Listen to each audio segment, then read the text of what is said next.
Hi guys, welcome to Obvious Classes. I am your educator Pratik Morwal. This is your daily current affairs session, morning sprint, a precise, exam oriented and easy to understand रहने वाला current affairs का session जो उन सभी students को target करता है जो यूपीएससी, एसएससी, बैंकिंग, डिफेंस या किसी भी स्टेट के पीसीएस की प्रिपरेशन कर रहा है। इस क्लास में जो इन्फॉर्मेशन के सोर्स रहते हैं वो रहते हैं आपके न्यूज़पेपर जिसमें Times of India, the Hindu, Al Jazeera, Indian Express, Economic Times, Mint जैसे न्यूज़पेपर से न्यूज़ को कवर किया जाता है।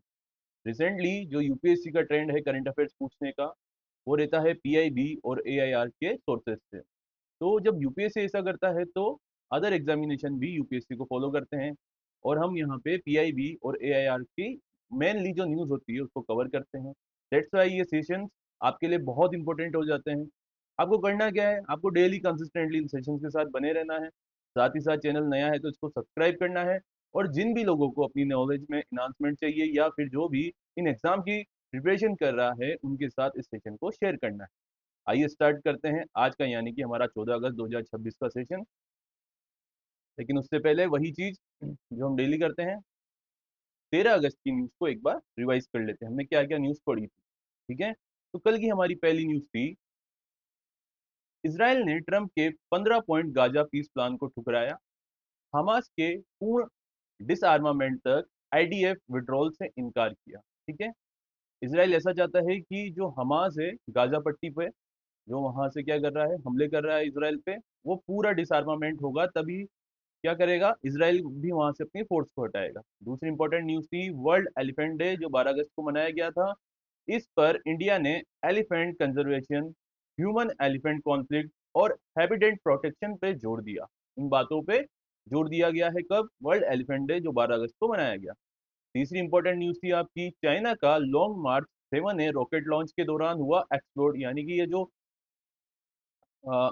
लो अर्थ ऑर्बिट में ना जाकर हाई अर्थ ऑर्बिट में जा रहा था चाइना का एक रॉकेट, वो क्या हो गया है, क्रैश हो गया है।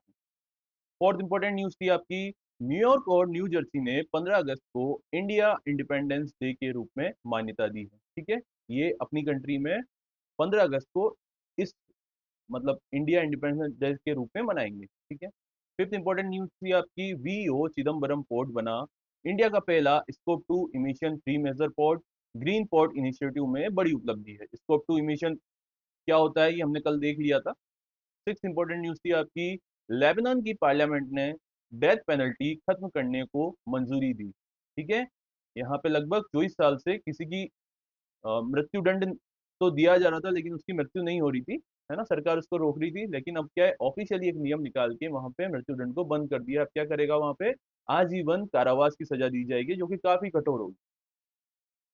सेवन न्यूज थी, हिमाचल प्रदेश की गवर्नमेंट ने पेट्रोल और डीजल पर ऑर्फन एंड वीडो सेस लगाने का प्रावधान। ठीक है, पर लीटर पे कितना था, 0.60 रुपीज। इतना क्या करना पड़ेगा, कंज्यूमर को हर लीटर पे ज्यादा देना पड़ेगा, ताकि जो पैसा किसके फंड में जाएगा, जो हिमाचल प्रदेश के ऑर्फन है यानी कि अनाथ बच्चे हैं, और विडो यानी कि विधवा जो महिलाएं हैं उनके लिए एक केयर फंड बनाया गया है, वहां पे ये पैसा जाएगा।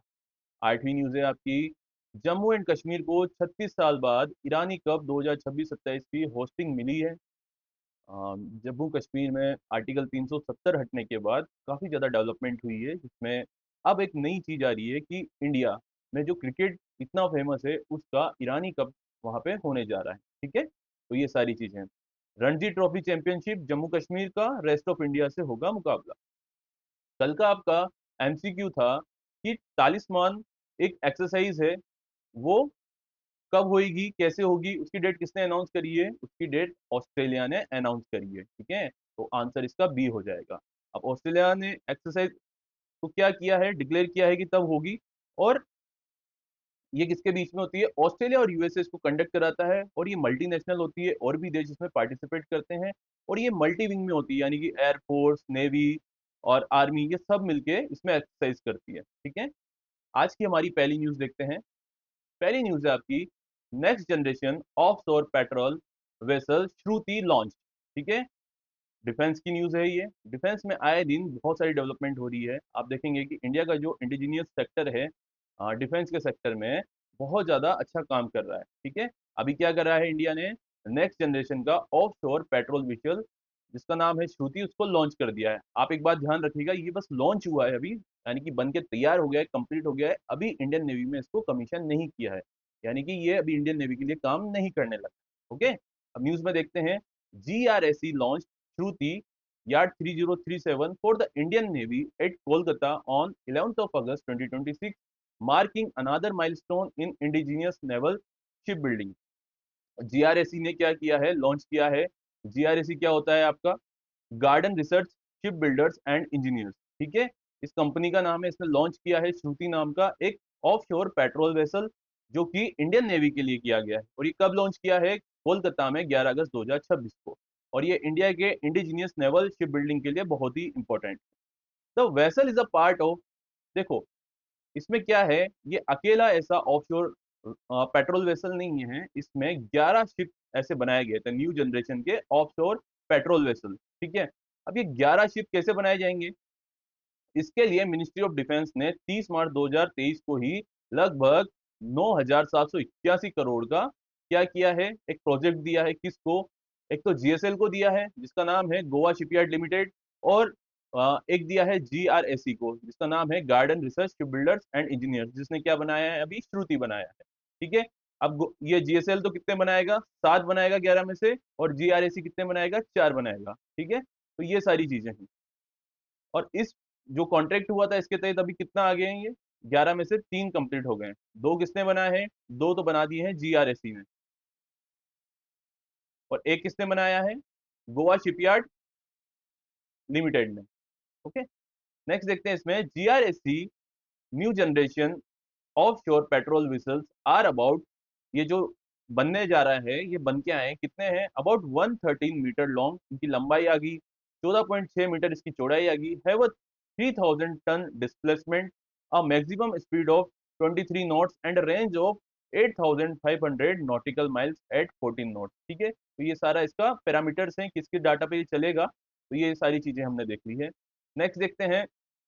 अब ये जो तीसरा बन के आया है श्रुति, तो पहले कौन से 2 बने होंगे ये भी देखना पड़ेगा हमको। साची, साची है था पहला, 11 में से जो पहला बना था न्यू जनरेशन का ऑफ शोर पेट्रोल वेसल, इसको किसने बनाया था? गोवा शिपयार्ड लिमिटेड ने, और इसको कब दे दिया था? 31 मार्च 2026 को ही दे दिया था। दूसरा GSRE ने क्या बनाया था? संघमित्रा, जो पहला GRSE का था, और इस 11 जो ऑफशोर पेट्रोल वेसल है, उसमें से दूसरे नंबर का कौन सा था? संघमित्रा था। ये कब दे दिया था? 20 मई 2026 को। और अभी 11 अगस्त को कौन सा दे दिया गया है? श्रुति दे दिया गया है, ऑफशोर पेट्रोल वेसल। अब ये जो पेट्रोलिंग वेसल है, यानी कि निगरानी और सर्विलेंस के लिए उपयोग में आने वाला है, ठीक है। ऑफशोर यानी कि समुद्र से दूर जा जाके ये काम करेगा, और वेसल यानी कि एक तरीके का ये इंडियन नेवी के लिए व्हीकल है, वाहन है, या यान है, ठीक है। ये क्या करेगा? लड़ाई नहीं करेगा।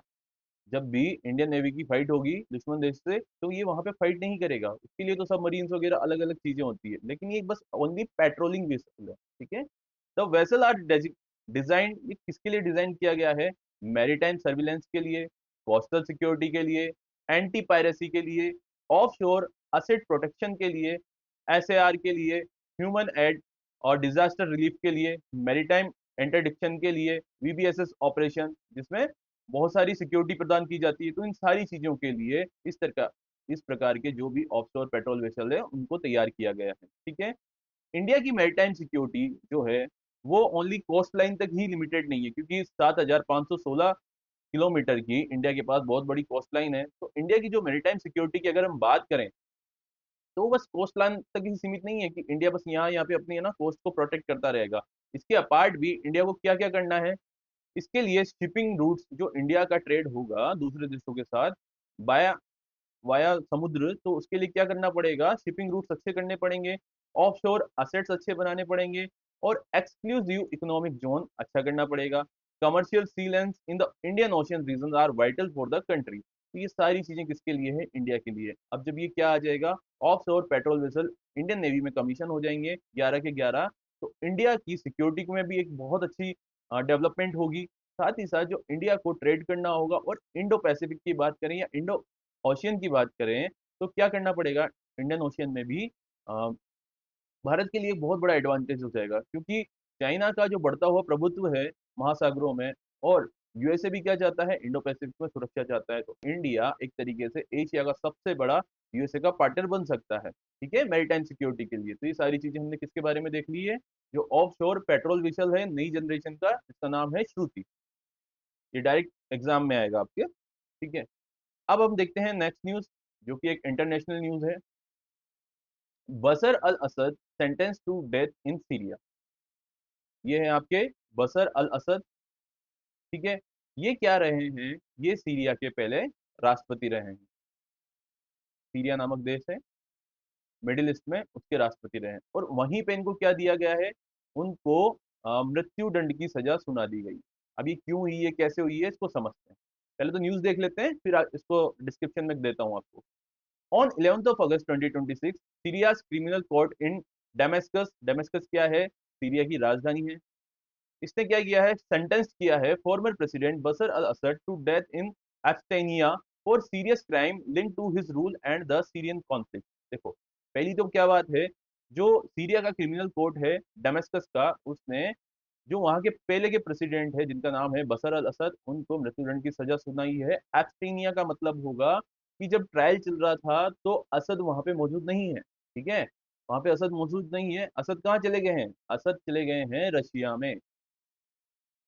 और ये रशिया में क्यों चले गए हैं, की बात करेंगे अपन। 2024 में ही ये रशिया में भाग गए। और इन पे कौन से केस की वजह से, कौन से क्राइम्स की वजह से ये ऐसा दंड सुनाया गया, इनके रूल के टाइम पे सीरिया में बहुत सारा कॉन्फ्लिक्ट हुआ था, ठीक है। अब और कौन कौन है इन घटनाओं में शामिल, मेहर अल असद जो कि बसर अल असद के यंगर ब्रदर है और सीनियर फॉर्मर रिजाइम फिगर है, ठीक है, उनको भी क्या डेथ सेंटेंस की सजा सुनाई गई है, वो भी एब्स्टेनिया में है। जबकि एक आतिफ नजीब है जो इनके मैटरनल कजिन है, और उन्होंने वहां पे सिक्योरिटी भी प्रोवाइड करी थी जब सीरिया में क्या चल रहा था, एक तरीके से सिविल वॉर चल रहा था। उस समय इन्होंने क्या किया था, बहुत सारी एट्रोसिटीज करी थी। तो इस वजह से आतिफ नजीब को तो वहां पकड़ लिया गया, और उनको उनके सामने ट्रायल करा के उनके लिए भी क्या किया गया है, जेल भेजा गया। अब ये घटना कैसे स्टार्ट होती है, देखो, अरब स्प्रिंग स्टार्ट होता है। अरब स्प्रिंग क्या होता है, अरब स्प्रिंग मिडिल ईस्ट के कुछ देशों में, मिडिल ईस्ट के कुछ देशों की बात करें, या फिर नॉर्थन अफ्रीका के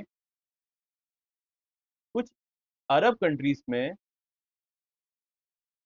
किस चीज की डिमांड होने लगी, एक तो गवर्नमेंट के अगेंस्ट वो लोग खड़े होने लगे, और एक क्या चाहते थे, वो डेमोक्रेटिक गवर्नमेंट चाहते थे, और वो क्या चाहते थे, वो सिटीजन्स के राइट्स चाहते थे।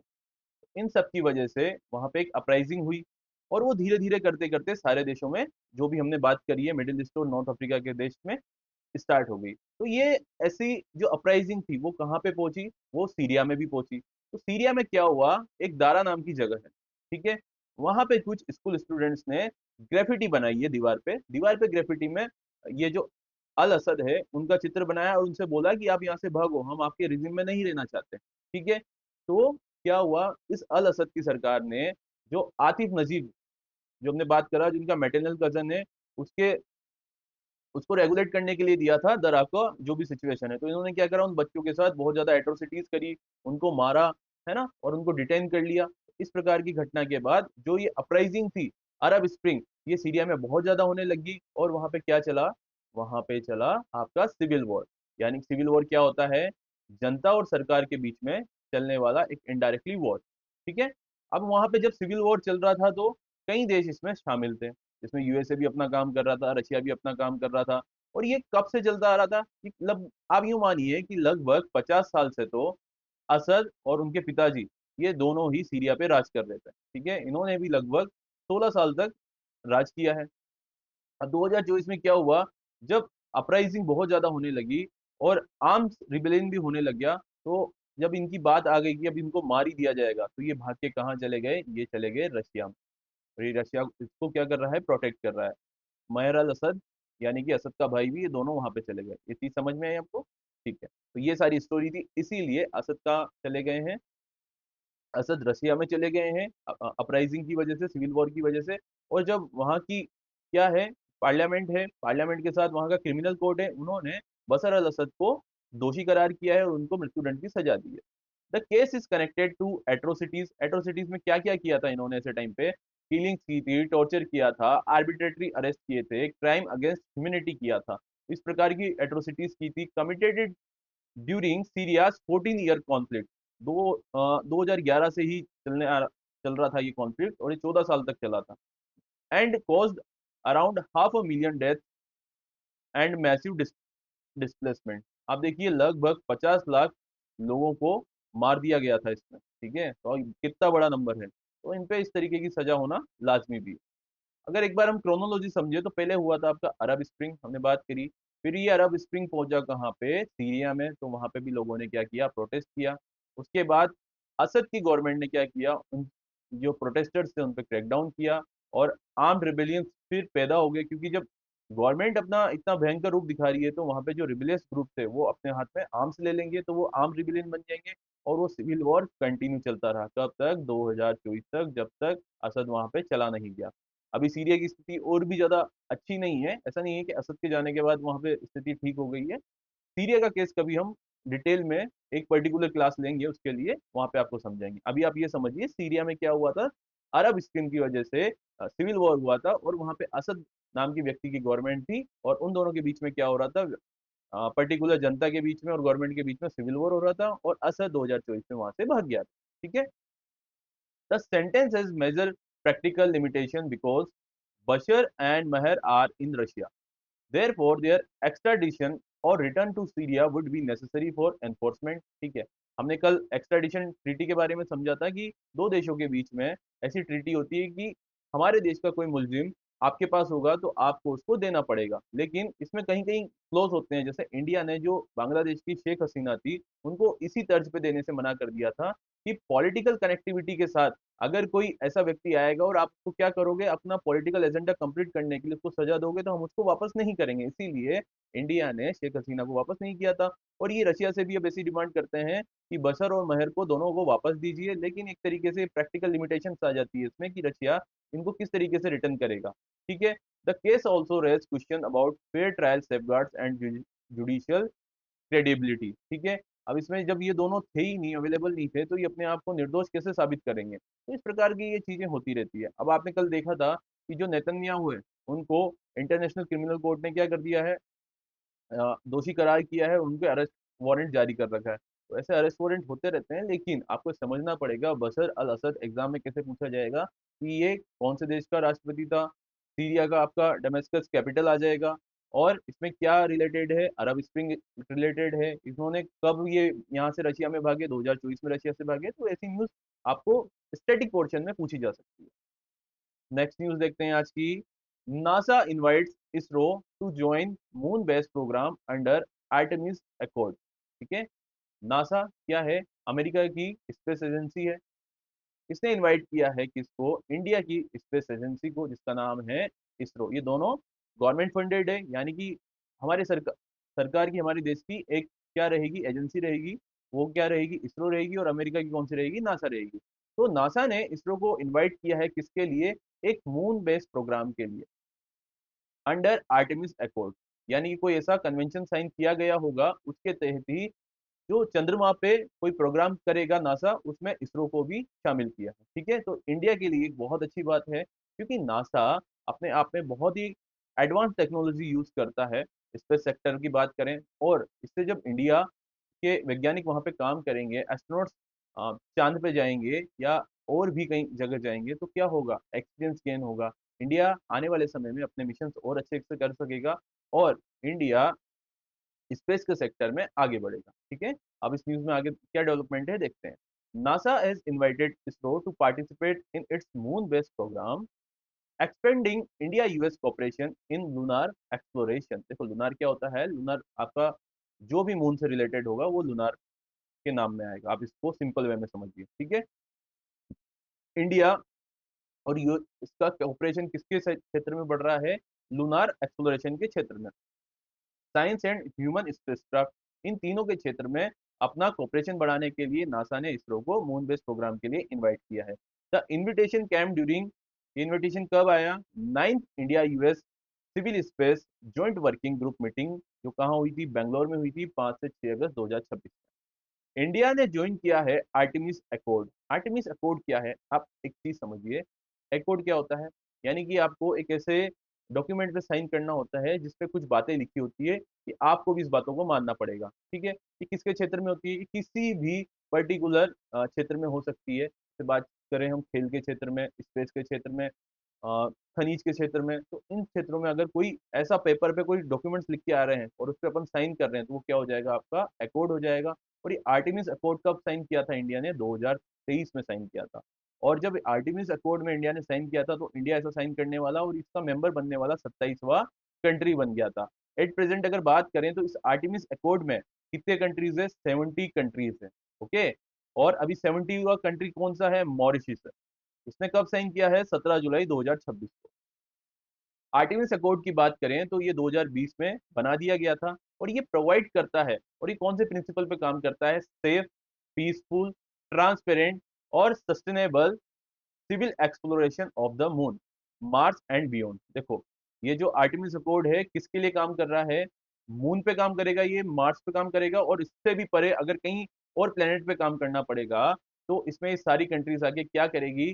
सेफ, पीसफुल, ट्रांसपेरेंट, क्योंकि जो भी इंफॉर्मेशन होगी पूरे वर्ल्ड को बता दिया जाएगा, हमने ये किया है, ये गलती हुई है, ये अच्छा होगा, ये डेवलपमेंट होगी, इससे हमारा ये फायदा होगा। तो ये सारी चीजें जो भी सस्टेनेबल सिविल एक्सप्लोरेशन किया जाएगा, इसके तहत आर्टेमिस अकॉर्ड के तहत। ठीक है, while reinforcing existing international space law commitment. ठीक है, आपको जो इंटरनेशनल स्पेस लॉ है वो तो इसमें शामिल किए ही जाएंगे। बात करें हम आर्टेमिस अकॉर्ड्स में, तो जनरली ये कंट्री है जिसमें आप बड़ी बड़ी कंट्रीज की बात करें तो इंडिया है, इसराइल है, इटली है, Japan, Poland, Singapore, Saudi Arabia, Ukraine, Switzerland, Sweden. Countries सारी इंपॉर्टेंट है, लेकिन ये बिग जाइंट्स कंपनी है। कंट्रीज किसकी है? ऑस्ट्रेलिया की होगी, जर्मनी की होगी, ग्रीस की होगी, स्पेन की होगी, यूएसए, यूके, यूनाइटेड अरब अमीरात। ये सारी कंट्रीज किसके शामिल है? आर्टेमिस अकॉर्ड में। United for peaceful exploration of deep space. Space में डीप एक्सप्लोरेशन करना, नई नई तकनीकों को जानना, नए नए एक्सपेरिमेंट करना, ये सब किसके तहत आ रहा है? आर्टेमिस अकॉर्ड के तहत आ रहा है, और इसमें बहुत सारी कंट्रीज आपस में मिलकर काम करेगी। और अभी यूएस, ये मेनली जो इनिशिएटिव है किसका है? ये यूएसए का इनिशिएटिव है, आप इसको ध्यान रखिएगा। ऐसा नहीं है कि सारी कंट्रीज आगे, इसका मेनली लीडर कौन है? यूएसए है। और नासा को तो आप सभी जानते हैं कि स्पेस के क्षेत्र में अगर कोई सबसे अच्छा काम करता है तो नासा ही करता है। India US space cooperation has already produced major milestone including. देखो, इंडिया और यूएस ने, यानी कि नासा और इसरो ने पहले भी किसमें काम किया है? नासा इसरो का निसार अर्थ एक प्रोग्राम था, जो निसार एक प्रोग्राम था जो किसके लिए काम करता था? अर्थ की ऑब्जर्वेशन सैटेलाइट्स के लिए, है ना। एक मिशन लॉन्च किया गया था निसार नाम का, नासा और इसरो में। तो एग्जाम पर्सपेक्टिव से इंपॉर्टेंट है कि जो निसार है वो किसके कोलैबोरेशन से काम किया था? नासा और इसरो के लिए। और ये किसके लिए काम करता है? ये ऑब्जर्वेशन करता है थ्रू दिस सैटेलाइट, किसके लिए? अर्थ के। ओके, ये कब हुआ था? 30 जुलाई 2025 को। अगर हम बात करें गगन यात्री शुभांशु शुक्ला, शुभांशु शुक्ला कौन थे? गगन यात्री थे। गगन यानी कि स्पेस में जो इंडिया के स्पेस एजेंसी के एस्ट्रोनॉट्स हैं उनको भेजा जाएगा और वापस लाया जाएगा, तो एक तरीके से क्या हो जाएंगे? वो गगन यात्री हो जाएंगे। अब यही गगन यात्री जो कौन थे? शुभांशु शुक्ला, उन्होंने 18 दिन का इंटरनेशनल स्पेस स्टेशन पे, जो अमेरिका और नासा का एक्जिम 4 मिशन है उसमें गए थे, और 18 दिन वहां पे बिता के आए थे। तो ये भी इंडिया और यूएसए के बीच में स्पेस के सेक्टर में एक कोलैबोरेशन कॉपरेशन की बात को बताता है। दो चीज पहले कर चुका है, एक तो निसार जो अर्थ ऑब्जर्वेशन सैटेलाइट पे काम करता है, और दूसरे जो शिवांशु शुक्ला थे गगन यात्री, वो किस पे? इंटरनेशनल स्पेस स्टेशन पे एक्सॉम 4 मिशन के तहत 18 दिन रह के आ गए। ठीक है, इसमें और क्या क्या काम होते हैं? मून का एक्सप्लोरेशन होता है, ह्यूमन स्पेस फ्लाइट होता है, फ्यूचर लूनार इंफ्रास्ट्रक्चर बनता है। देखो क्या होता है, आप ये फ्यूचर लूनार इंफ्रास्ट्रक्चर को बात करें, देखो कोई भी एस्ट्रोनॉट होगा पहले मून पे अगर जाएगा ना, तो वहां जाके थोड़ा बहुत जो भी उसको काम करना होगा, शोध करनी होगी, करेगा और वापस आ जाएगा।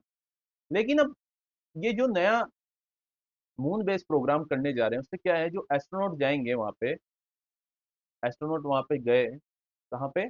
चांद पे जाएंगे, चंद्रमा पे गए, मून पे गए, और उसके बाद क्या करेंगे? वहीं पे रहने के लिए इंफ्रा बना लेंगे। यानी कि नए नए सेटलमेंट्स वहां बनाए जाएंगे और काफी लंबे समय तक वहीं पे रहने की व्यवस्था करेंगे। हाँ, उन सबके लिए ऑक्सीजन वगैरह सब कुछ लेके जाई जाएगी। ठीक है, तो जो भी मेजर्स लिए जाएंगे वो किसके तहत लिए जाएंगे, ह्यूमन सेफ्टी को देख के लिए जाएंगे। लेकिन पहले जो एस्ट्रोनॉट्स थे वहां जाते थे और आ जाते थे, अब ये लंबे समय तक वहां पे रुक पाएंगे। तो इसके तहत ही क्या चलाया जा रहा है, नया मून बेस्ड प्रोग्राम चलाया जा रहा है। अब आप ये भी समझिए कि नासा ने इसरो को इसलिए इन्वाइट किया है क्योंकि इसरो अपने क्षेत्र में बहुत अच्छा काम कर रहा है, बहुत बेहतरीन काम कर रहा है, इसलिए इंडिया का नाम तो बढ़ ही रहा है। और स्पेस के क्षेत्र में अब इसरो जब नासा के साथ काम करेगा तो इंडिया का जो स्पेस फ्यूचर है बहुत अच्छा है। The propose moon base focused on establishing a sustained human presence around the lunar south pole. जो चंद्रमा के साउथ पोल में ये ह्यूमन सेटलमेंट बसाने की बात की जा रही है, जो could support India's long term human space flight and lunar exploration ambitions while strengthening space diplomacy and strategic technology cooperation. तो ये सारी चीजें किसमें हो रही है, नासा और इसरो का एक जॉइंट प्रोग्राम जिसका नाम है moon based programme. Got it. Next news देखते हैं हम। 7.4 मैग्नीट्यूड अर्थक्वेक स्ट्राइक्स कोलंबिया। देखो, 7.4 मैग्नीट्यूड का एक अर्थक्वेक आया है। कहाँ पे, कोलंबिया। ये कहाँ पे, कोलंबिया आपका साउथ अमेरिका। ओके। अब ये देखो, 7.4 का मैग्नीट्यूड बहुत ही ज्यादा होता है। मैग्नीट्यूड को किससे नापते हैं, रिएक्टर स्केल से। रिक्टर स्केल से को नापते हैं।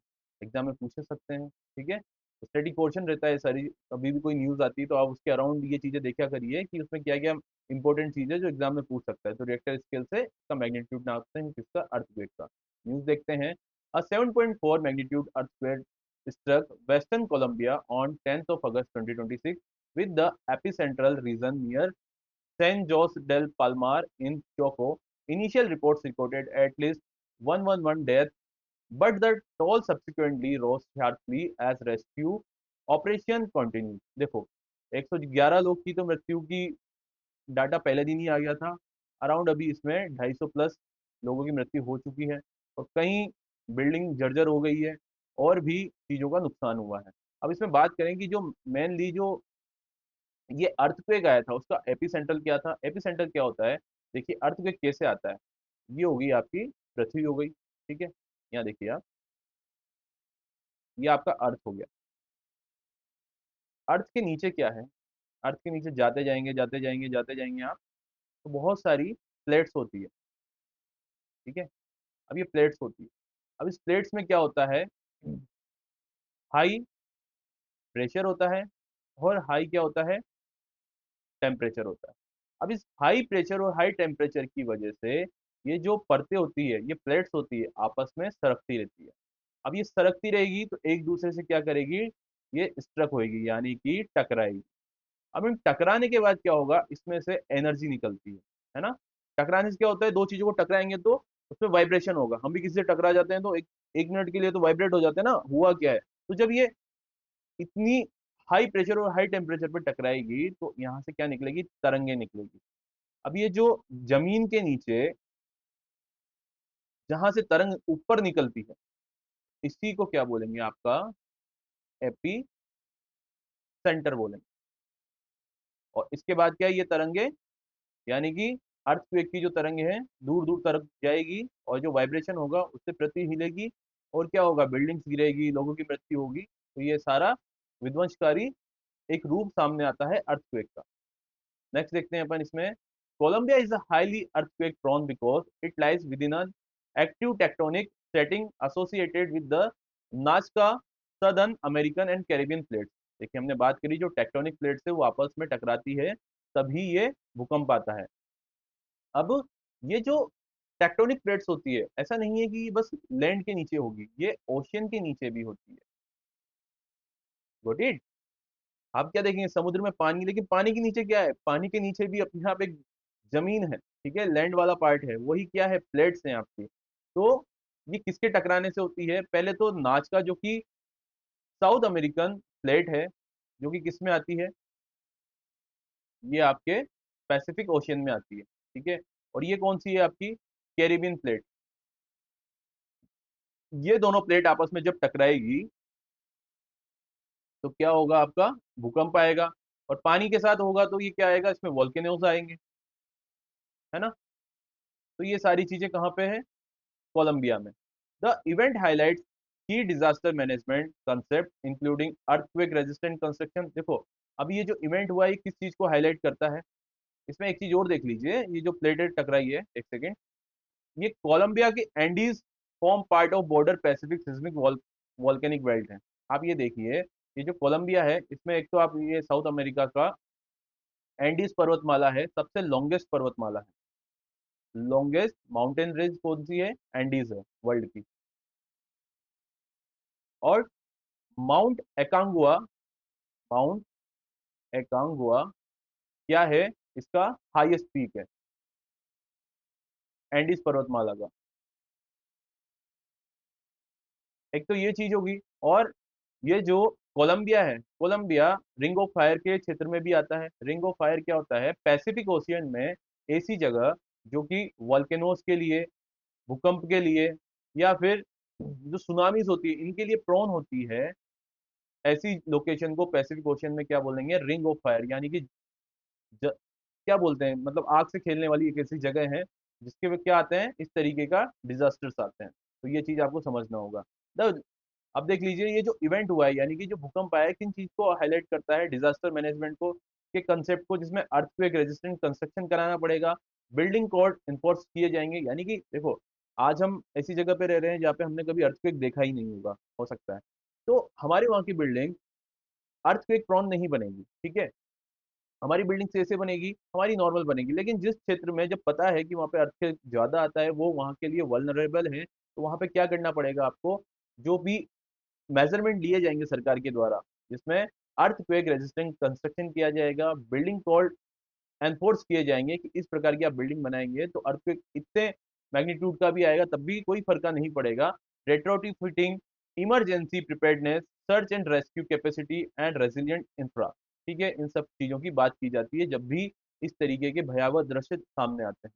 ज्योग्राफी के लिए इंपॉर्टेंट स्टैटिक पोर्शन क्या है, बगोटा, बोगोटा क्या है, कैपिटल है। नॉर्थ एंडीज में किसकी है, ये कोलंबिया की है।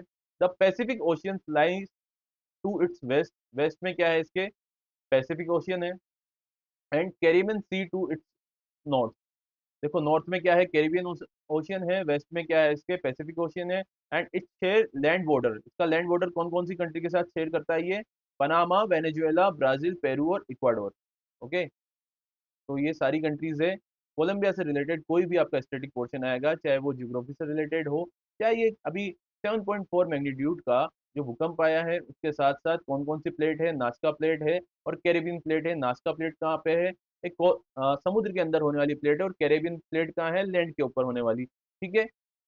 तो ये आपस में टकराई है और भूकंप आया है। रिंग ऑफ फायर के बारे में हमने बात कर ली, तो सारी चीजें हमने देख ली है कोलंबिया के बारे में। आज की नेक्स्ट न्यूज रहेगी आपकी, इंडिया मलेशिया एक्सरसाइज उदार शक्ति 2026। देखो, उदार शक्ति 2026 इंडिया और मलेशिया के बीच में होने जा रही एक एक्सरसाइज है। ये किसके बीच में हो रही है, दोनों की एयरफोर्स के बीच में।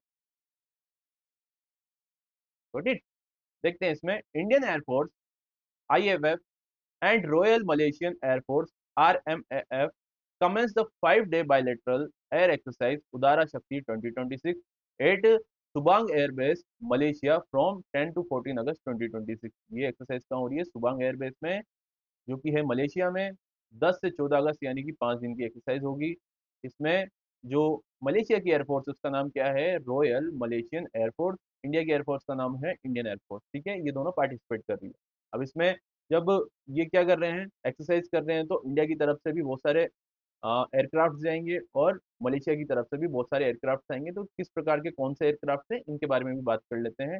इंडिया डिप्लॉय कर रहा है 4 राफेल, जो कि फ्रांस की डसोल्ट कंपनी ने बनाया था, इंडिया ने परचेज किया था, और इंडिया अब आने वाले समय में लगभग 150 रफाल अपने एयरफोर्स में रखने वाला है।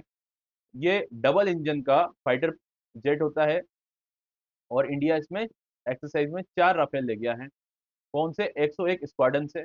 और बात करें C-17 ग्लोब मास्टर थर्ड, इस एयरक्राफ्ट को भी ले गया है कहाँ से, 81वें स्क्वाड्रन से। अब C-17 ग्लोब मास्टर क्या होता है, ये ट्रांसपोर्टेशन के लिए इस्तेमाल किया जाने वाला, ट्रांसपोर्टेशन के लिए इस्तेमाल किए जाने वाला एक एयरक्राफ्ट है, यानी कि इसमें पैसेंजर को भी ले जाया जा सकता है, पैसेंजर यानी कि जो आर्म्ड पर्सनल्स होंगे उनको ले जा सकता है, बहुत सारे आर्म्स अम्यूनिशन को लेके जा सकते हैं, और मतलब ये बहुत हेवी ट्रांसपोर्ट कर सकता है, बहुत ज्यादा वजन की चीजों को ले जा सकता है, ठीक है। वैसे ये मलेशिया भी क्या करेगा, फाइटर एयरक्राफ्ट को लेके आएगा और ट्रांसपोर्टेशन के लिए जो भी एयरक्राफ्ट होंगे उनको लेके आएगा। तो मलेशिया ने क्या डिप्लॉय किए हैं, दो सुकोई 30 MKM फाइटर्स को, जो कि रशिया के हैं, रशिया के साथ मिलकर काम करते हैं इस पे, 2 FA-18D fighters and 1 A-400M transport aircraft from its respective squadron, ठीक है। तो ये सारे कहाँ से लेके आया है मलेशिया, अपने स्क्वाड्रन से लेके आया है, किसमें, आपकी उदारा शक्ति एक्सरसाइज में। द एक्सरसाइज फोकसिंग, ये जो एक्सरसाइज है किस पे फोकस कर रही है, complex air combat manoeuvring, air to air refuelling. देखो, जब कोई फाइटर एयरक्राफ्ट जब लड़ता है, लड़ते टाइम अगर उसका फ्यूल खत्म हो जाए तो क्या होगा, उसको नीचे लैंडिंग करनी पड़ेगी या हो सकता है वो क्रैश हो जाए। तो ऐसी समस्या का समाधान करने के लिए क्या होता है कि हवा में ही पेट्रोल फिल कर दिया जाता है दूसरे एयरक्राफ्ट से। तो इस तरीके की एक्सरसाइजेस यहाँ हो रही है। Strategic airlift and subject matter expert exchanges. Strategic airlift यानी कि जब भी ऐसी कोई घटना हो जाती है, जैसे अभी कोलंबिया में भूकंप जैसी घटना हुई, तो वहां पे क्या करना पड़ेगा, ह्यूमैनिटेरियन एड देनी पड़ेगी, वहां पे लोगों को टाइमली बाहर निकालना पड़ेगा। इस प्रकार के जितने भी काम होंगे ये कौन करता है, ये वहाँ के आर्म फोर्सेस करते हैं। तो अगर किसी देश में ऐसा होता है और वहाँ पे मलेशिया भी काम करने आता है इंडिया के साथ, तो एक तरीके से उनकी पहले से एक्सरसाइज हो गई है, स्ट्रेटजिक एयरलिफ्ट वहां से करना पड़ेगा। तो एंड सब्जेक्ट मैटर एक्सपर्ट की बात करें, तो किसी भी सब्जेक्ट का, यानी कि सब्जेक्ट किस पे होगा कि हम कॉम्बैक्ट एक्सरसाइज कैसे करेंगे, ह्यूमैनिटेरियन एड कैसे देंगे, या फिर कोई भी क्रिटिकल टेररिज्म अटैक होगा तो वहाँ पे कैसे काम करेंगे, इन पे पर्टिकुलर स्पीच दी जाती है, पर्टिकुलर लेक्चर लिए जाते हैं। और उस सब्जेक्ट मैटर के कोई एक्सपर्ट होते हैं, वो क्या करेंगे, मलेशिया के जो एक्सपर्ट होंगे और इंडिया के एक्सपर्ट होंगे, वो अपने मैटर्स को, जो सब्जेक्ट का मैटर है उसको एक्सचेंज करेंगे और इनांस करेंगे operational inter operability between the two air forces. Got it. The exercise strengthen, ये एक्सरसाइज क्या मजबूत करेगी, इंडिया मलेशिया का डिफेंस कॉपरेशन, रीजन की सिक्योरिटी और काउंटर टेररिज्म के अगेंस्ट दोनों देशों को एक साथ लड़ने का ये शक्ति प्रदान करेगी। एंड कंट्रीब्यूट करेगी इंडिया की वाइडर एक्ट ईस्ट पॉलिसी। देखो, इंडिया की एक एक्ट ईस्ट पॉलिसी है जिसमें इंडिया अपने ईस्ट में जितने भी देश है उनको प्राथमिकता देता है, उनके साथ अपना डिफेंस कॉपरेशन अच्छा करता है, अपना इकोनॉमिक कॉपरेशन अच्छा करता है, और इंडिया उनके साथ अपने रिश्ते अच्छे बनाता है। और इंडिया किसके लिए भी काम करता है, आसियान कंट्रीज के साथ अपना रिलेशन अच्छा बनाने का एक रीजन है इंडिया का। आसियान कंट्रीज कौन सी होती है, association of south east Asian nation, ठीक है। इसमें सारी कंट्रीज होती है।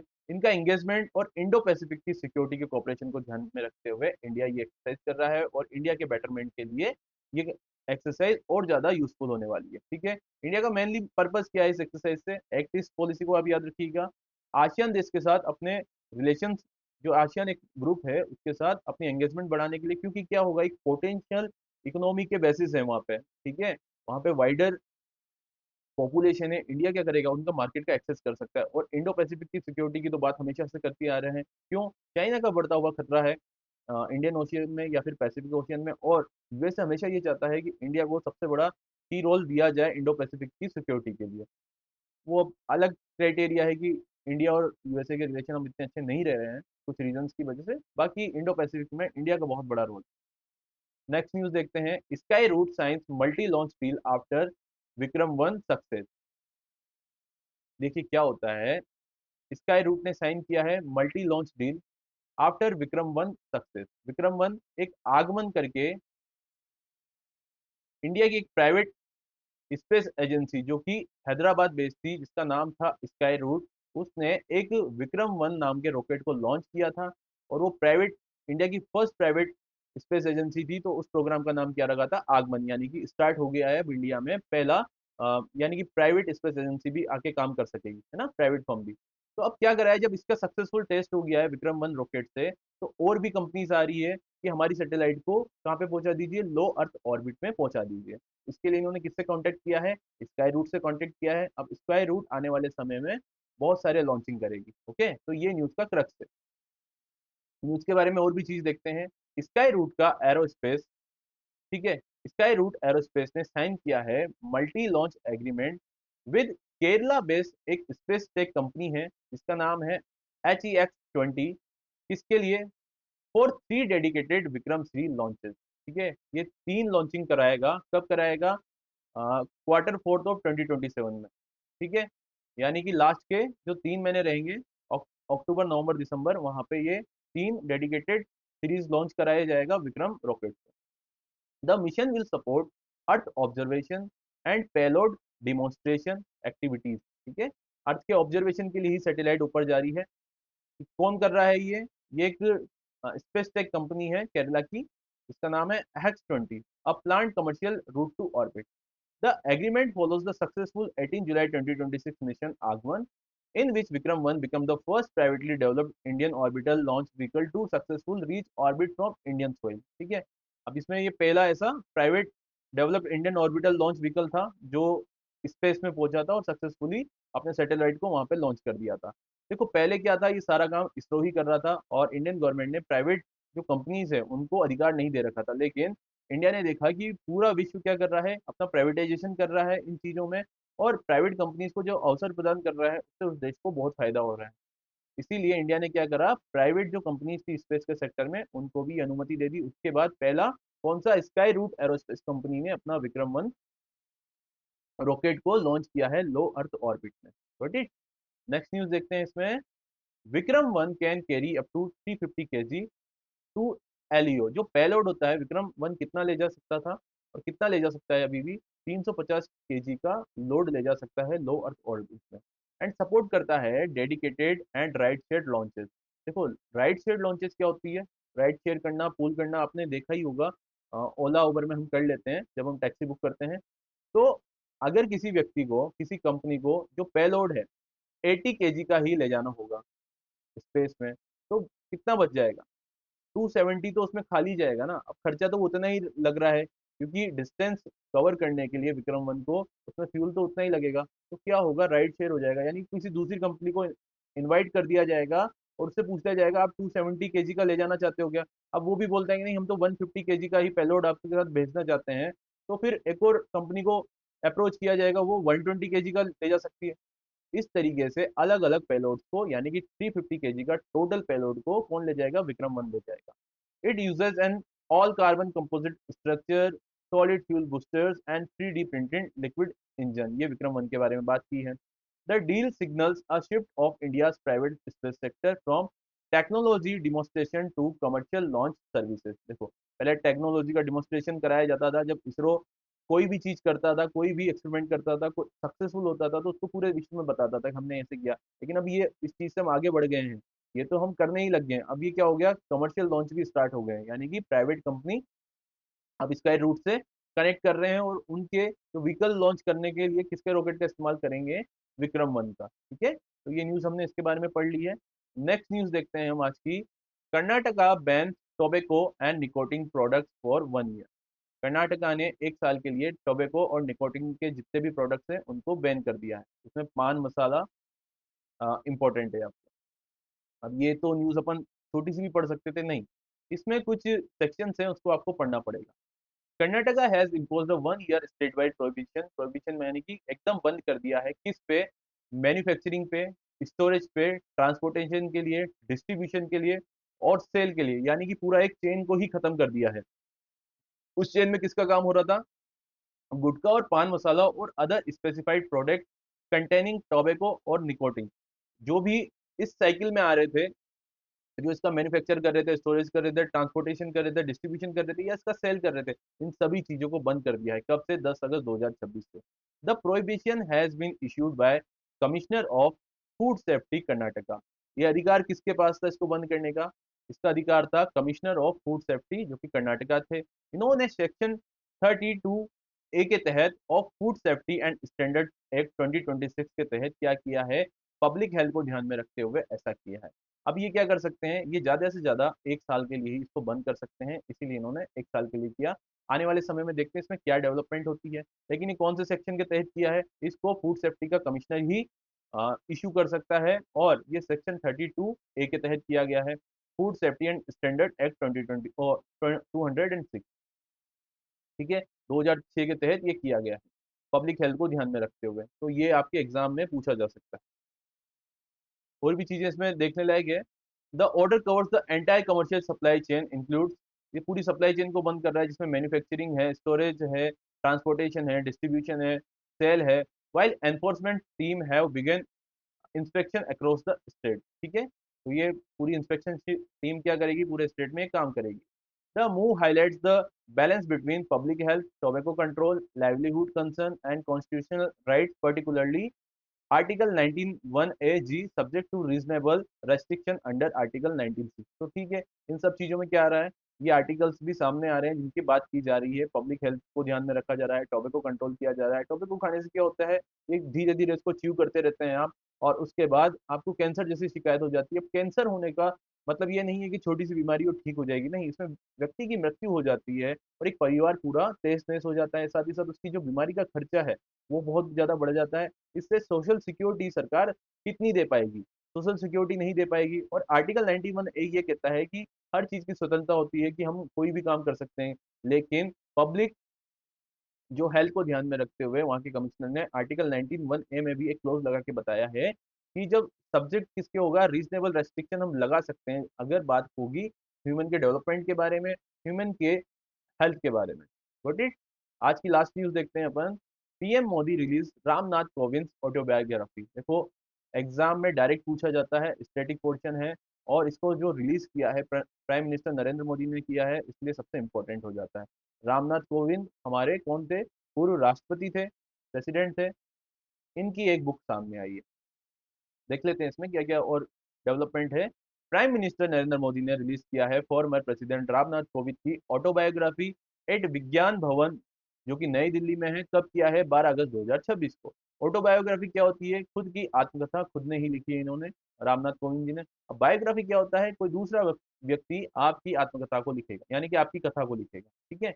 The book is titled, book का टाइटल क्या है, Triumph of the Indian Republic, my life my struggle, and is published by Rupa publication. देखो, इसका नाम आप याद रखिएगा, एग्जाम में डायरेक्ट आएगा, Triumph of the Indian Republic, my life my struggle. और इसको पब्लिश किसने किया है, पब्लिकेशन अलग होते हैं, राइटर अलग होते हैं, पब्लिकेशन कौन है, रूपा पब्लिकेशन ने इसको पब्लिश किया है। रामनाथ कोविंद के बारे में अगर बात करें, ये भारत के 14वें प्रेसिडेंट रहे हैं और सर्व किया है 25 जुलाई 2017 से 25 जुलाई 2022 तक। ठीक है, 5 साल का टेन्योर इन्होंने पूरा किया है। इसके पहले भी इन्होंने एज अ गवर्नर, जो कि बिहार के गवर्नर रह चुके थे, ये 2015 से 2017। और अगर बात करें हम इनके बारे में, ऑटोबायोग्राफी जो है कोविड की, वो क्या कवर करती है, इनके चाइल्डहुड का स्ट्रगल, इनके पॉलिटिकल कैरियर, ये राज्यसभा के मेंबर भी रहे हैं कई सालों तक, और इनकी गवर्नरशिप जो इन्होंने बिहार में करी है, और 5 ईयर का प्रेसिडेंटल टेन्योर, इन सारी बातों की चर्चा इन्होंने इस बुक में करी है। चाइल्डहुड के स्ट्रगल की बात तो नरेंद्र मोदी ने भी करी थी, किसकी, रामनाथ कोविंद की। क्योंकि उनका एक इंसिडेंट है कि रामनाथ कोविंद की माँ एक बचपन में, इनके बचपन में क्या हुआ था, इनके घर में आग लग गई थी। ठीक है, उसी में रामनाथ कोविंद की माँ का देहांत हो गया था। तो इस बात को याद करते हुए नरेंद्र मोदी ने भी अपने आंसू बहाए हैं और बोला है कि माँ को रिप्लेस कोई नहीं कर सकता। ठीक है, तो ये सारी बातें इसमें करी गई, और नरेंद्र मोदी ने बोला है कि ये एक बुक नहीं है, ये आने वाले युवाओं के लिए एक प्रेरणा का स्रोत हो सकती है कि किस प्रकार से स्ट्रगल करके रामनाथ कोविंद जी यहाँ पे पहुंचे। ठीक है। Covid also chaired the high level committee on one nation one election, making the book relevant to contemporary discussion on India's electoral and constitutional governance। तो इन सब चीजों की बातें भी रामनाथ कोविंद ने इस बुक में करी है, जिसका नाम है Triumph Indian Republic. Got it. आज की हमने सारी न्यूज को कवर कर लिया है। इसी प्रकार आज का हमारा एमसीक्यू रहेगा, on independence day 2026 which patriotic song will be song from the red fort for the first time. देखो, 2026 इंडिपेंडेंस डे को कौन सा पैट्रियोटिक सॉन्ग गाया जाएगा लाल किले से। ऑप्शन आर, सारे जहां से अच्छा, option B is Jana Gana मन, ऑप्शन सी इज ए मेरे वतन के लोगों, and option D is Vande Mataram. आपको इसका आंसर कमेंट बॉक्स में करना है, और ऐसे ही आपको अभ्यास क्लासेस के साथ बने रहना है। अगर आपका कोई रिव्यू है, आपका कोई क्वेश्चन है, आपका कोई सजेशन है, तो आप कमेंट बॉक्स में डाल सकते हैं। अदरवाइज आपको इस एमसीक्यू का आंसर तो कमेंट बॉक्स में करना है। कीप वॉचिंग विद अभ्यास क्लासेस। Thank you.